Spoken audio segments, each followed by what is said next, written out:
जय बद्री केदारनाथ दोस्तों, बहुत बहुत स्वागत है आप लोगों का मेरे एक और यूट्यूब वीडियो पे। तो दोस्तों, जैसा कि आप लोगों को पता है कि आज 25 अगस्त हो चुकी है और 24 अगस्त तक के मेरे म्यूचुअल फंड पोर्टफोलियो अपडेट हो चुके हैं। और दोस्तों, मैं काफ़ी सारी जानकारी आज इस वीडियो में आपको देने वाला हूँ वीडियो के एंड में। जैसे कि मैंने किस म्यूचुअल फंड में करी म्यूचुअल फंड टैक्स हार्वेस्टिंग, और आज हमारा पोर्टफोलियो कितना बढ़ेगा या घटेगा, ये जानकारी वीडियो के एंड में। तो वीडियो के एंड तक बने रहिएगा। वीडियो शुरू करने से पहले बता देता हूँ कि मेरे द्वारा दी गई जानकारी केवल एजुकेशन पर्पज़ के लिए है। तो दोस्तों, चलिए शुरू करते हैं मेरे ग्रो ऐप के म्यूचुअल फंड पोर्टफोलियो से। तो मेरे ग्रो ऐप का म्यूचुअल फंड पोर्टफोलियो जो मैंने 2024 में बनाया था, इसमें कल मुझे लगभग 1800 रुपये का नोशनल गेन हुआ है। मुनाफा अब 1,59,000 है। इन्वेस्टेड वैल्यू 41,91,000, करंट वैल्यू 43,51,000 है। ठीक है दोस्तों, इसमें लगातार जो है दोस्तों, आप लोगों की जानकारी के लिए बता दूं, मैं म्यूचुअल फंड टैक्स हार्वेस्टिंग कर रहा हूं और इस वक्त 85,000 का लॉन्ग टर्म कैपिटल गेन जो है मैं बुक कर चुका हूं इस साल में, अप्रैल से लेकर अब तक। ठीक है, तो अप्रैल से लेकर अगस्त तक के 25 अगस्त तक मैं लगभग 85,000 का long term capital gain book कर चुका हूँ। यानी मैंने इतने मुनाफे के म्यूचुअल फंड बेचकर तुरंत उसी दिन दोबारा वापस ख़रीद दिए, ताकि मेरी कंपाउंडिंग पे कोई इम्पैक्ट ना पड़े और मेरा भविष्य का जो long term capital gain tax है वो कम हो सके। तो दोस्तों, कल इस पोर्टफोलियो में जैसा कि आपने थंबनेल में देखे होगा, बंधन स्मॉल कैप ने लीड किया। बहुत दिनों बाद बंधन स्मॉल कैप लीड में वापस आया है। और दूसरे पोर्टफोलियो में जैसा कि आपको पता है, ICICI large and mid cap ने लीड किया है। तो बंधन स्मॉल कैप का दिन बहुत दिनों बाद बंधन स्मॉल कैप जागा है और सबसे अच्छा रिटर्न, एटलीस्ट मेरे पोर्टफोलियो में सबसे अच्छा रिटर्न बंधन स्मॉल कैप ने दिया है। फिर कौन स्मॉल कैप ने भी अच्छा रिटर्न दिया है कल। कोटक मिड कैप, पराग पारिक फ्लेक्सी कैप और पराग पारिक कंजर्वेटिव वगैरह, इन्होंने भी रिटर्न दिए हैं। क्योंकि एचडीएफसी बैंक चलना शुरू हो गए हैं तो पराग पारिक भी थोड़ा सा ऊपर ऊपर आने लग गए हैं। बाकी नीचे सब ने कितना कितना रिटर्न दिया है कल, वो देख सकते हैं। एक बार दिखा देता हूँ। काफ़ी सारे तो कल नुकसान भी रहे थे। अब आते हैं कि ओवरऑल क्या कितना प्रॉफिट है। तो क्योंकि म्यूचुअल फंड टैक्स हार्वेस्टिंग चल रही है दोस्तों, तो जो प्रॉफिट वाले म्यूचुअल फंड्स होते हैं उनको बेच के मैं दोबारा ख़रीद लेता हूँ उसी दिन, तो उनकी प्रॉफिटेबिलिटी घट जाती है, वो नीचे चले जाते हैं। तो अभी पिछले हफ्ते तक आपने देखा होगा कि bank of India small cap lead कर रहा था यहाँ पे, लेकिन मैंने उसमें टैक्स हार्वेस्टिंग कर ली तो वो नीचे चला गया। अब कौन स्मॉल कैप लीड कर रहा है, इसमें भी टैक्स हार्वेस्टिंग कर सकता हूँ, बट इतना मेरे पास शायद अब स्पेस नहीं बचा, क्योंकि मेरे को 30-40 हज़ार रुपये बचा कर रखने पड़ेंगे लार्ज कैप, क्योंकि मुझे लार्ज कैप से एग्ज़िट लेना है। निपॉन लार्ज कैप और एचडीएफसी लार्ज कैप मेरे पास पड़े हुए हैं, तो उनसे अगर मैं एग्ज़िट लेता हूं तो उसके लिए मुझे थोड़ा स्पेस बचा के रखना पड़ेगा। ऐसा ना हो कि मैं सारा ही एलटीसी कंज्यूम कर जाऊं, अदरवाइज़ मेरे को अपना पोर्टफोलियो ट्रिम करना है, ट्रिम करने के लिए स्पेस नहीं बचेगा, तो इसलिए मैं होल्ड किए हुए हूँ फ़िलहाल।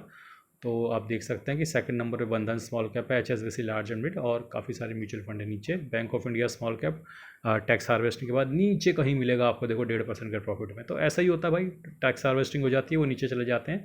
पोर्टफोलियो की वैल्यू कम नहीं हुई है। Bank of India small cap में अभी भी उतना ही पैसा डला हुआ है जितना पहले डाला हुआ था, देख सकते हैं आप, 2,14,000 है, लेकिन थोड़ा नीचे चला गया वो।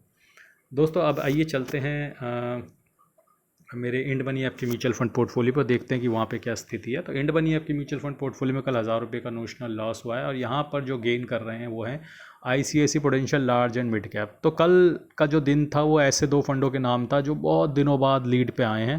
तो बेचारे बहुत दिनों से नीचे कहीं पड़े हुए थे, तो अब दोबारा ऊपर आए हैं। ICICI Prudential large and mid cap ने भी कल तगड़ा रिटर्न दिया है, कंपैरेटिवली मार्केट जैसी रही उसके ऊपर। एचडीएफसी मिड कैप ने भी कल दिया है रिटर्न, कोटक मिड कैप। तो ट्रेडिशनल जो फंड्स हैं ना, ट्रेडिशनल फंड्स जो पुराने वाले बड़े नाम थे वो चलने लगे हैं। इसका मतलब कि इन्होंने कुछ ऐसे स्टॉक्स पकड़ रखे थे जैसे एचडीएफसी टाइप, रिलायंस टाइप, वो चले होंगे, तो ये ट्रेडिशनल सब दोबारा चलने लग गए होंगे। तो आप देखिए कि नीचे और किस किस ने मुझे कितना कितना रिटर्न दिया। कुछ म्यूचुअल फंड्स ने कल मुझे नेगेटिव रिटर्न भी दिया है, जैसा कि आप देख सकते हैं।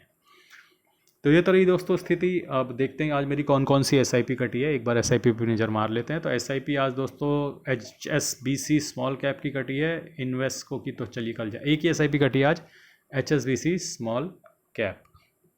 अब दोस्तों अब लगे हाथ अब यहाँ पर आई गए हैं इंड मनी पे, तो दिखा देता हूँ कि आज मैंने कौन सा म्यूचुअल फंड टैक्स हार्वेस्टिंग किया है। तो आप देखेंगे एडलवेज स्मॉल कैप फंड, इसको मैंने आज 21,000 रुपये का बेच के 21,000 रुपये दोबारा वापस ख़रीद लिया है।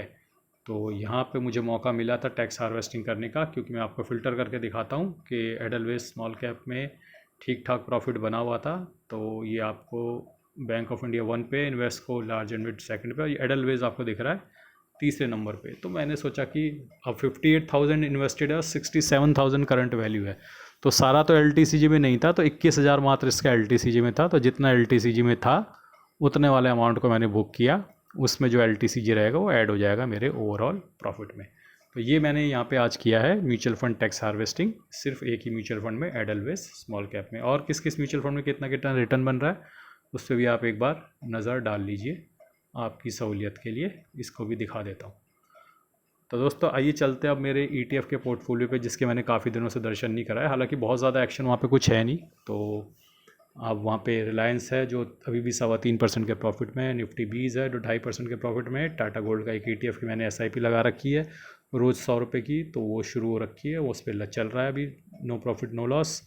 बाकी कुछ ETF पड़े हुए हैं जो अभी वापस प्रॉफिट मारने का इंतज़ार कर रहे हैं। हालांकि जो मेरे ETF हैं मैंने उनको बेसहारा नहीं छोड़ा है, मैं लगातार उन पर एवरेजिंग कर रहा हूँ। चाहे मेरा FMCG ETF पे आप देखो, मेरी वैल्यू जो है अब 63,000 इन्वेस्ट हो गए हैं, और इधर टॉप 10 ऐड ETF में लगभग 50,000 इन्वेस्ट हो गए हैं, सेंसेक्स ETF में 25,000 इन्वेस्ट हो गए हैं।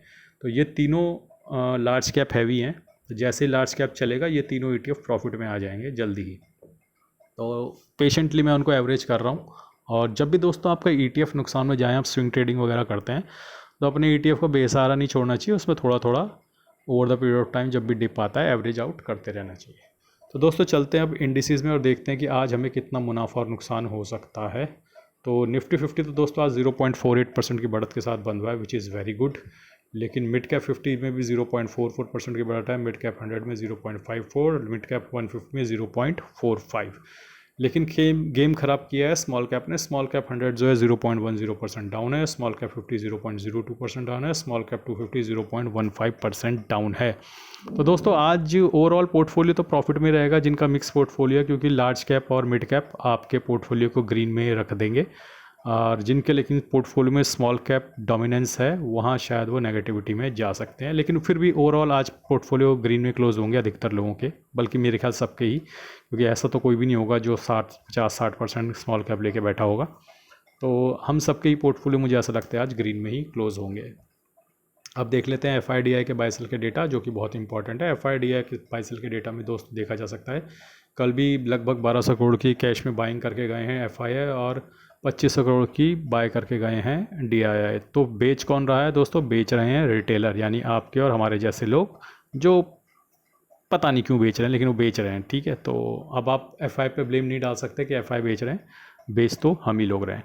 तो दोस्तों आपकी जानकारी के लिए बता दूं कि मैं MFI registered mutual fund distributor भी हूं with licence number 357890। Mutual fund advisory और मेरे साथ जुड़ने के लिए या फिर 1-to-1 सेशन के लिए आप मुझे व्हाट्सएप या ईमेल कर सकते हैं। मेरा व्हाट्सएप और ईमेल ID कमेंट और डिस्क्रिप्शन में दिया हुआ है। आज के लिए दोस्तों बस इतना ही। धन्यवाद, गुड बाय, जय बद्री केदार।